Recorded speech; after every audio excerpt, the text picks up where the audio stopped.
بسم اللہ الرحمن الرحیم لک الحمد یا اللہ والصلاة والسلام علیک یا رسول اللہ صلی اللہ تعالی علیہ وآلہ وسلم۔ محترم عزیز طالبان علوم نبویہ، آپ کے سامنے پھر سے ہم پنج گنج کا سبق لے کر حاضر ہوئے ہیں۔ خاصیات ابواب کا بیان چل رہا تھا اور ہم نے بہت سارے ابواب کی خاصیات پڑھ بھی لی۔ آج دو بابوں کی خاصیات ہم پڑھیں گے۔ پہلا باب باب مفاعلت اور دوسرا باب تفاعل۔ تو شروع کرتے ہیں۔ خاصیت و خاصیت باب مفاعلت مشارکت است۔ باب مفاعلت کی خاصیت بھئی کیا ہے؟ مشارکت است، یعنی شریک ہونا، مشارکت ہے باب مفاعلت کی پہلی خاصیت۔ باب مفاعلت کی دو خاصیتیں مصنف نے ذکر کی ہے، ایک مشارکت اور ایک دوسری دعا۔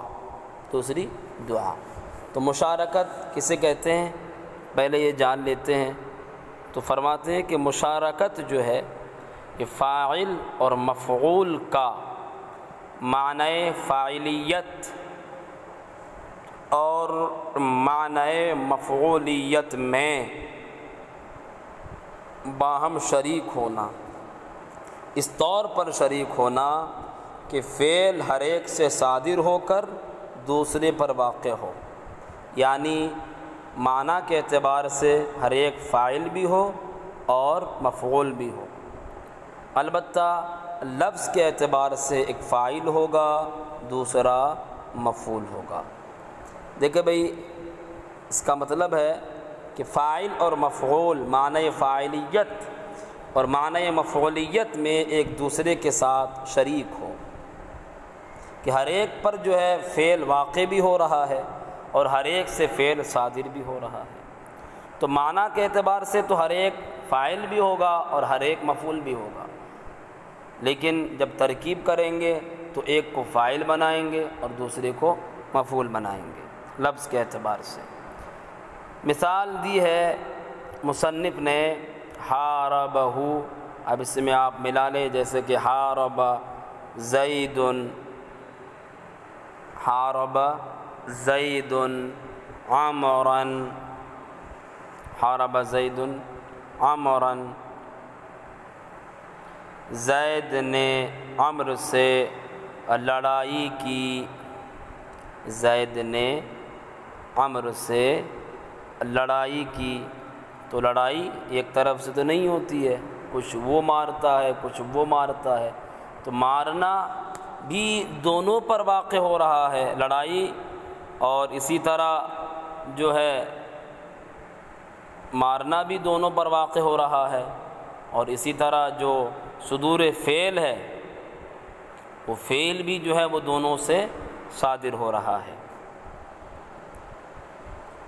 وہ فعل بھی دونوں سے صادر ہو رہا ہے۔ لڑائی حارب زید الظفر، تو لڑائی ایک طرف سے تو نہیں ہوتی، دونوں طرف سے لڑائی ہوتی ہے، تو جو ہے وہ ہر ایک پر واقع بھی ہو رہا ہے اور ہر ایک سے صادر بھی ہو رہا ہے۔ تو اس اعتبار سے ہر ایک فاعل بھی ہے اور مفعول بھی ہے، لیکن جب ترکیب کریں گے تو اس میں ایک فاعل بنے گا اور دوسرا مفعول بنے گا۔ معنی کے اعتبار سے ہر ایک فاعل ہوتا ہے اور ہر ایک مفعول ہوتا ہے۔ اب حارب زید عمرا ہم نے کہا تو اس کی جگہ ہم یہ بھی کہہ سکتے ہیں حارب عمر زیدا، حارب عمر زیدا، عمر نے زید سے لڑائی کی، زید نے عمر سے لڑائی کی۔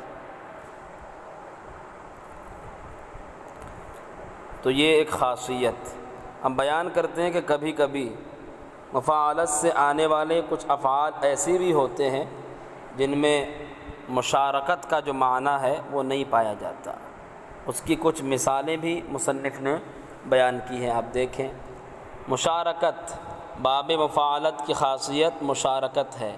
جو حاربہ جنگ کرد باؤ، جیسے حاربہ کہ اس نے اس سے لڑائی کی، قاتلہ کارزار کرد باؤ، کارزار کرد باؤ، اس نے اس سے قتال کیا، اس نے اس کو مارا، اس نے اس کو مارا، یعنی آپس میں ہر ایک نے ایک دوسرے کو مارا۔ تو مارنا جو ہے، ہر ایک سے مارنا صادر بھی ہو رہا ہے، اور ہر ایک پر کیا ہو رہا ہے بھئی؟ واقع بھی ہو رہا ہے۔ ہر ایک سے صادر بھی ہو رہا ہے اور ہر ایک پر واقع بھی ہو رہا ہے۔ قاتل زید عمرا، آپ بول دیں زید نے عمرو سے قتال کیا، یعنی آپس میں ہر ایک نے ایک دوسرے کو مارا ہے۔ جس طرح زید نے عمر کو مارا، عمر نے بھی زید کو مارا، تو مارنا یہ دونوں سے صادر بھی ہو رہا ہے اور دونوں پر واقع بھی ہو رہا ہے۔ تو معنی کے اعتبار سے ہر ایک فاعل بھی ہے اور مفعول بھی ہے، لیکن لفظ کے اعتبار سے ایک فاعل ہے اور ایک مفعول ہے۔ کہتے ہیں کہ مگر لغتیں چند، مگر چند لغتیں ایسی ہیں کہ جن میں مشارکت کا معنی نہیں پایا جاتا، لیکن ہوتا وہ جو ہے وہ تمام لغتیں باب مفاعلت ہی سے ہے، لیکن مشارکت کا معنی پھر بھی پایا نہیں جاتا۔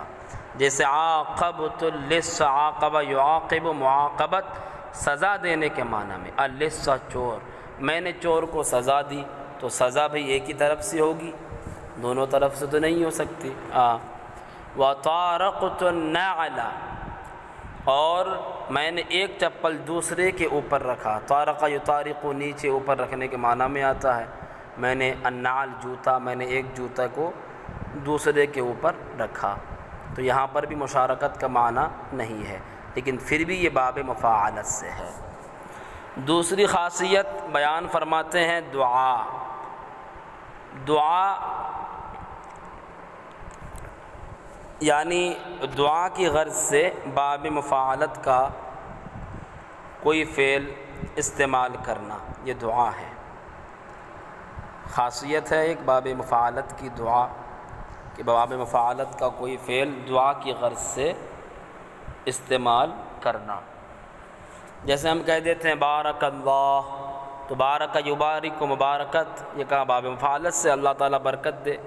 اسی طرح کہہ دیتے ہیں عافاہ اللہ من المرض، جیسا کہ مصنف نے مثال دی ہے کہ اللہ تعالیٰ ان کو بیماری سے عافیت دے، بیماری سے شفا دے، تندرستی دے۔ اور دعا چوں جیسے عافاہ اللہ من المرض، اللہ تعالیٰ ان کو بیماری سے عافیت دے، شفا دے۔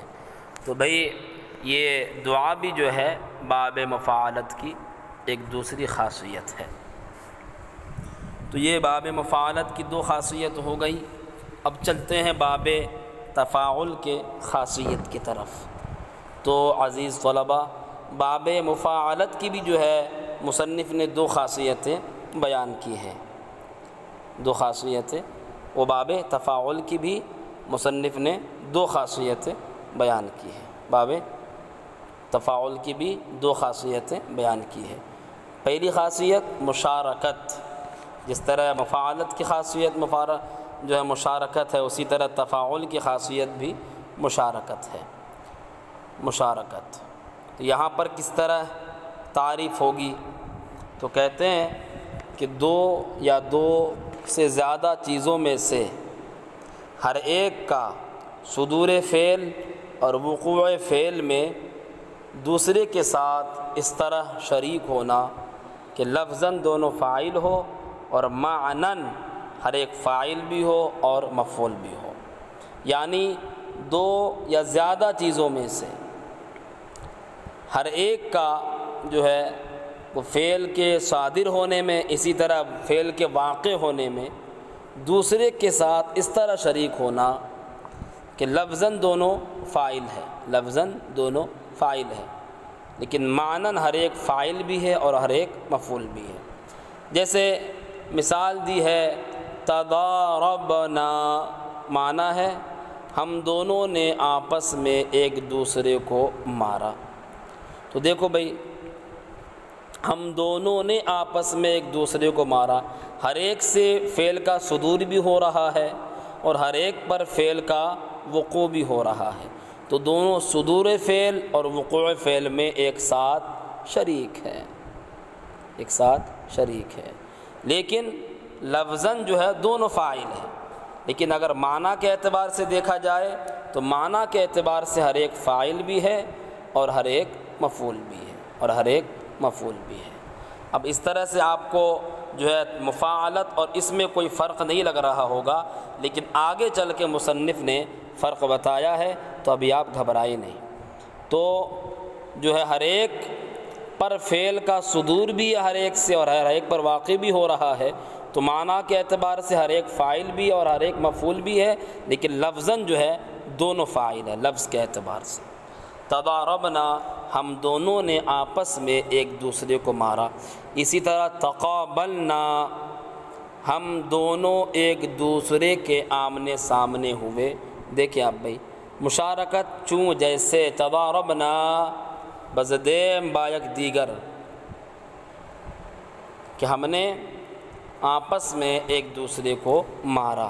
تقابلنا در برابر یک دیگر افتادیم، ہم جو ہے ہم دونوں ایک دوسرے کے آمنے سامنے ہوئے۔ دوسری خاصیت بیان فرماتے ہیں تکلف چیزیں، اسی کو بولتے ہیں تکلف در ماخذ۔ کسے کہتے ہیں؟ تو کہتے ہیں فاعل کا یہ ظاہر کرنا کہ اسے ماخذ حاصل ہے یا وہ ماخذ کی طرف منسوب ہے۔ جیسے تمارضت، میں نے خود کو بیمار ظاہر کیا، تو یہاں پر ماخذ کیا ہے بھائی؟ تمارضت کا مرض، بیماری، مرض ماخذ ہے اور بیماری مدلول ماخذ ہے، تو مرض فاعل کو جو ہے وہ کیا ہے؟ لاحق ہے، اسے حاصل ہے۔ تکلف چیزیں کہ خواہان وے نباشی، کہ اس کا کوئی چاہنے والا نہ ہو۔ اب تکلف کا کون چاہنے والا ہوگا بھائی؟ ظاہر بات ہے، تکلیف و مصیبت یہ تمام چیزیں ایسی ہے کہ ان کو کوئی نہیں چاہتا، اپنے آپ لائق ہو جاتی ہے۔ تو بیماری ہے، اسی طرح اور بھی دیگر چیزیں جو بیماری کے مشابہ ہیں، ان کو کوئی بھی چاہنے والا نہیں ہوتا ہے۔ چوں جیسے تمارضت خیشتن را بیمار ساختم، میں نے اپنے آپ کو بیمار بنا دیا، میں نے خود کو بیمار ظاہر کیا، بیمار بنا دیا۔ تو تکلف چیزیں یہ باب تفاعل کی دوسری خاصیت ہے۔ اب میں آپ کو بولا تھا بیچ میں کہ آپ گھبرائے نہیں، باب تفاعل اور باب مفاعلت میں فرق کیا ہے وہ بیان کرتے ہیں، کیونکہ آپ کو خاصیات ایک ہی طرح کی لگ رہی ہوگی، مشارکت اس میں بھی ہے تو مشارکت اس میں بھی ہے، دونوں میں فرق کیا ہے وہ بیان کرتے ہیں۔ فرق میان تفاعل و مفاعلت آست، اور تفاعل اور مفاعلت کے درمیان فرق یہ ہے کہ مفاعلت از روی لفظ مفعول خواہد، کہ مفاعلت جو ہے یہ لفظ کے اعتبار سے مفعول چاہتا ہے، باب مفاعلت مفعول چاہتا ہے، لیکن باب تفاعل جو ہے وہ مفعول نہیں چاہتا۔ ضاربتہ، یہ ہو بولنا تو ٹھیک ہوگا، لیکن تضاربتہ یہ بولنا ٹھیک نہیں ہوگا، بلکہ تضاربنا، ہم نے آپس میں ایک دوسرے کو مارا، یہ بولنا ٹھیک رہے گا، اور تضاربتہ بولنا ٹھیک نہیں رہے گا۔ تو باب مفاعلت لفظ کے اعتبار سے مفعول چاہتا ہے، اور باب تفاعل لفظ کے اعتبار سے مفعول نہیں چاہتا، یہ دونوں میں فرق ہے۔ مفاعلت از روی لفظ مفعول خواہد، کہ مفاعلت لفظ کے اعتبار سے مفعول چاہتا ہے، چوں ضاربتہ جیسے ضاربتہ، و تفاعل مفعول نہ خواہد، اور تفاعل مفعول نہیں چاہتا، لہذا تضاربتہ نہ گوید، لہذا تضاربتہ نہیں کہیں گے بجائے اوں بس کے، بلکہ اس کی جگہ تضاربنا گویند، تضاربنا کہیں گے۔ تو یہ ہوا بھئی دونوں میں فرق، آپ حضرات یاد فرمائیں۔